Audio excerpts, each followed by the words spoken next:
Hello everyone, welcome to real life story. और आज की कहानी है पहली पत्नी के होते हुए दूसरी शादी।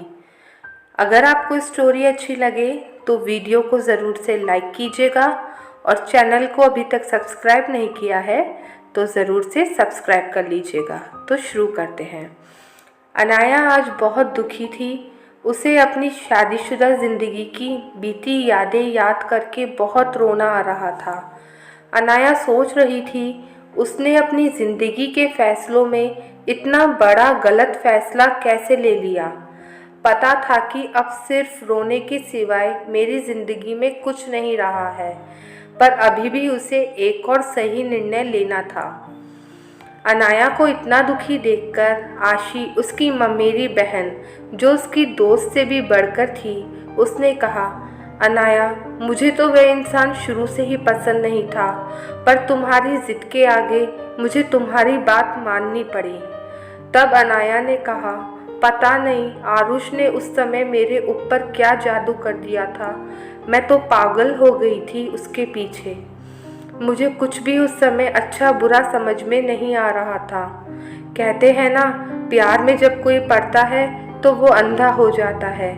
ऐसा ही मेरे साथ हुआ और अनाया सोचने लगी कि मैं पहली बार आरुष से कैसे मिली थी। अनाया मल्टीनेशनल कंपनी में जॉब करती थी और आरुष से उसकी मुलाकात अपने ऑफिस में ही हुई थी। वह अपने किसी दोस्त के साथ वहां पर इंटरव्यू के लिए आया था और जाते वक्त उसका मोबाइल वहीं अनाया की टेबल पर रह गया।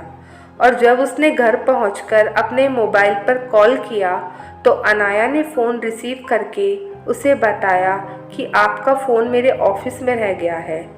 तब उसने अनाया के नंबर मांगे और कहा, मैं मेरा फ़ोन आपके घर से ले लूँगा। अनाया ने हामी भर दी। इस तरह आरुष उस दिन अनाया से मोबाइल लेने के कारण उससे मिला और जाते वक्त उसने अनाया से ही पूछा, क्या तुम मेरी दोस्त बनोगी? अनाया, मैं तुम्हें फ़ोन कर सकता हूँ? अनाया ने मुस्कुराते हुए हाँ कर दी। बस तभी से दोनों का फ़ोन पर बात करना शुरू हो गया और धीरे धीरे उनकी दोस्ती बढ़ती जा रही थी। आरुष ने अनाया को बताया था कि अभी तक उसे कोई सरकारी नौकरी मिल नहीं रही है और वह नौकरी पाने की कोशिश कर रहा है और प्राइवेट में उसे जो सैलरी मिलती है वह उससे संतुष्ट नहीं होता है, इसलिए वह खुद का काम करने की सोच रहा है। तब अनाया ने भी सोचा कि आखिर सही तो कह रहा है। शायद आरुष के सपने ऊंचे हैं जिन्हें वह अपनी लाइफ में पूरा करना चाहता है। एक दिन उसने अनाया को कॉफ़ी शॉप में बुलाया और उसे वहाँ पर अपने दिल की बात बताई और उसे प्रपोज़ कर दिया। उसका प्रपोज़ल सुनते ही अनाया एकदम लाल हो गई और उसने भी शर्माते हुए हाँ कर दी और बात शादी तक पहुँच गई। जब दोनों ने अपने घर वालों को बताया तब अनाया के पापा ने साफ मना कर दिया कि आरुष अपने पैरों पर खड़ा नहीं है। हम ऐसे कैसे तुम्हारी शादी उसके साथ कर दे। वहीं आरुष के पिताजी भी जाति बंधन के कारण इस रिश्ते के लिए नहीं माने। आखिर दोनों ने अपने घर वालों को बिना बताए मंदिर में शादी कर ली और दोनों के परिवार वालों ने उन्हें अपनाने से मना कर दिया। फिर दोनों ने अपनी नई शुरू हुई गृहस्थी की गाड़ी को चलाने के लिए एक किराए का घर लिया और वहाँ पर रहने लगे। घर चलाने की सारी जिम्मेदारी अनाया के ऊपर ही थी, क्योंकि आरुष तो अभी भी बेरोजगार ही था। आरुष अपने सभी खर्चों के पैसे अनाया से ही मांगता था। एक दिन आरुष ने अनाया से कहा, तुम्हें घर की अकेले पूरी जिम्मेदारी संभालने में दिक्कत हो रही है, इसलिए मैंने एक छोटी सी नौकरी ढूंढ ली है। मुझे कल से ही ज्वाइन करना है। अनाया खुश हुई कि चलो आरुष अब अपने पैरों पर खड़ा है, लेकिन ऑफिस के अगले दिन से ही वह घर पर देर रात से आने लगा। लेकिन अनाया को लगता नई नौकरी है, ऑफिस में काम ज़्यादा रहता होगा, इसलिए देर हो जाती होगी।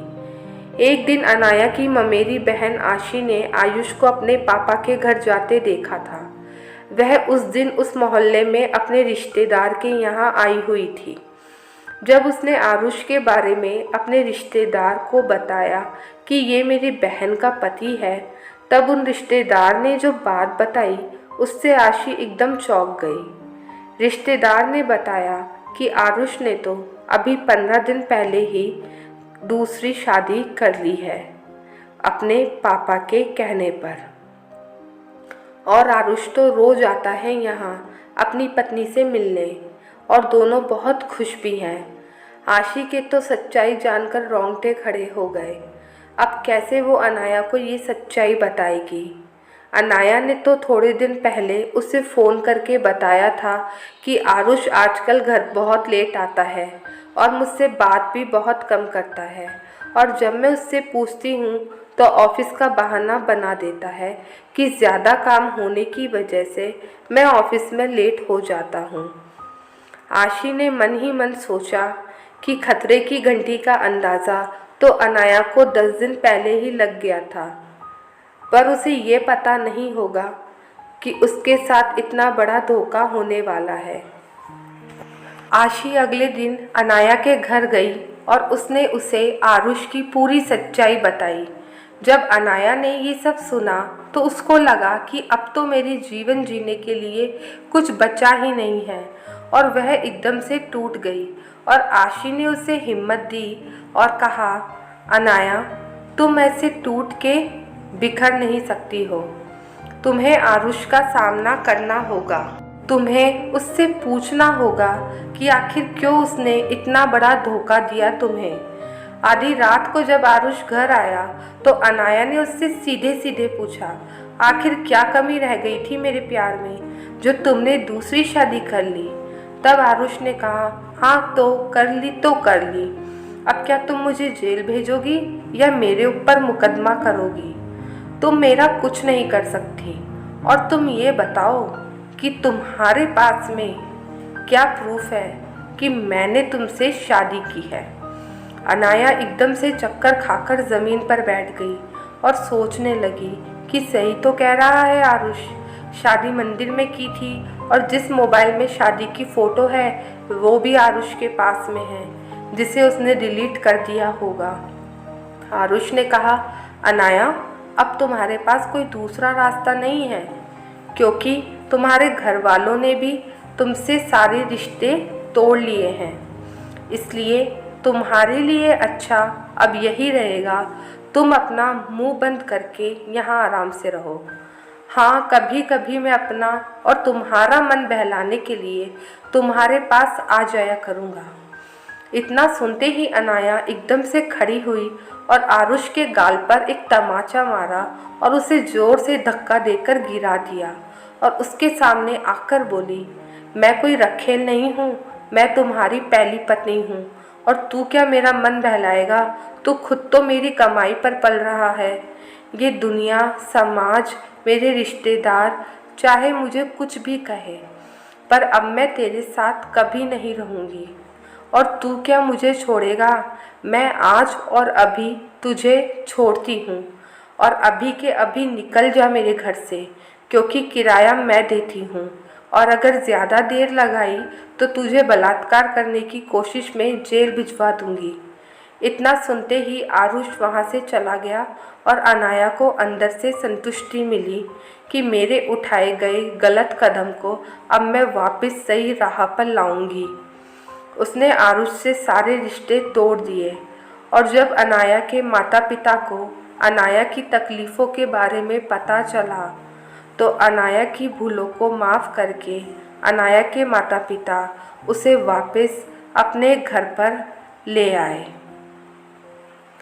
आज अनाया ने फिर से अपनी नई ज़िंदगी की शुरुआत कर दी है और आरुष जैसे धोखेबाज इंसान को बुरा सपना समझकर भूल गई है। अगर आपको स्टोरी अच्छी लगी हो तो वीडियो को ज़रूर से लाइक कीजिएगा, और चैनल को अभी तक सब्सक्राइब नहीं किया है तो प्लीज़ सब्सक्राइब कर लीजिएगा।